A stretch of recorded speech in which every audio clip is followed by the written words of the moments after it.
வெற்றித்தமிழ் பயிற்சியாளர்கள் அனைவருக்கும் இனிய நற்றமிழ் வணக்கம். இன்றைய தேர்வுக்கான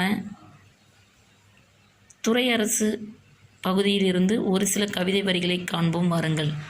முடியரசன் மொழி உணர்ச்சி மிக்கவர், தமிழாய்ந்த தமிழன்தான் தமிழ்நாட்டின் முதலமைச்சராய் வருதல் வேண்டும், மற்றவர் வராதிருத்தல் வேண்டும் என்று கனவு கண்டவர் பாரதிதாசன்.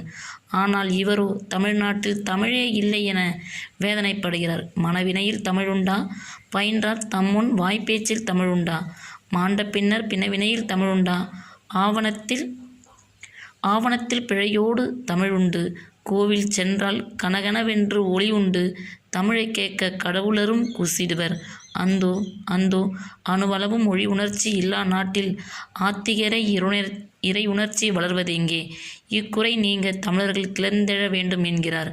மொழிக்கு இலக்கணம் தேவையில்லை என்ற சிந்தனை தற்போது வேகமாக பரவி கொண்டிருக்கும் நிலையில் இலக்கண தூய்மையே இலக்கிய இன்பம் நல்கும் என்பது முடியரசனின் அசைக்க முடியாத நம்பிக்கை. இலக்கணத்தை வெறுப்போர்க்கு அவர் வயலுக்கு வரப்பொன்றும் வேண்டாம் என்றால், வளக்கரைகள் ஆற்றுக்கு வேண்டாம் என்றால், இயல்மொழிக்கு இலக்கணமும் வேண்டாம் பெண்ணே.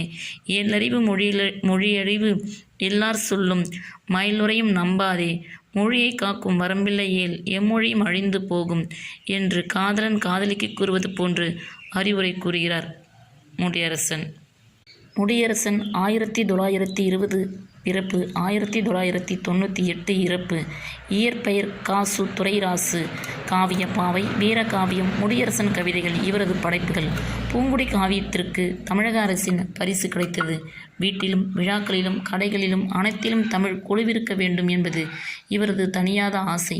நாட்டுப்பண் கூட தமிழ் இருக்க வேண்டும் என விரும்புபவர். காவியப்பாவை கவிதை நூலில் உயிருடல் பொருள் திரு நாளிடனும் நினைவை ஓங்கிட வேண்டுவம் நாமே, துஞ்சாது நின்று குலையாம இந்நாட்டை தோழமை கொண்டுள்ள கால்வோம், நெஞ்சு கடவாக உரமாய் நின்றால் நிற்பவர் எதிரில் உளரோ, படைபலம் நாமே பாரிர் தடைகளை நீக்கிட வாரீர், போற்றுவோம் போற்றுவோம் நாமே நலமே மிகவே பெறவே, பல பல நலம் மிகவே என்னும் பாடலை நாட்டுப்பண்ணாக புனைந்துள்ளார். இப்பாடலை ஜனகன மன ராகத்தில் பாடினால் நாட்டுப்பண் போலவே இருப்பதனை உணரலாம். நன்றி.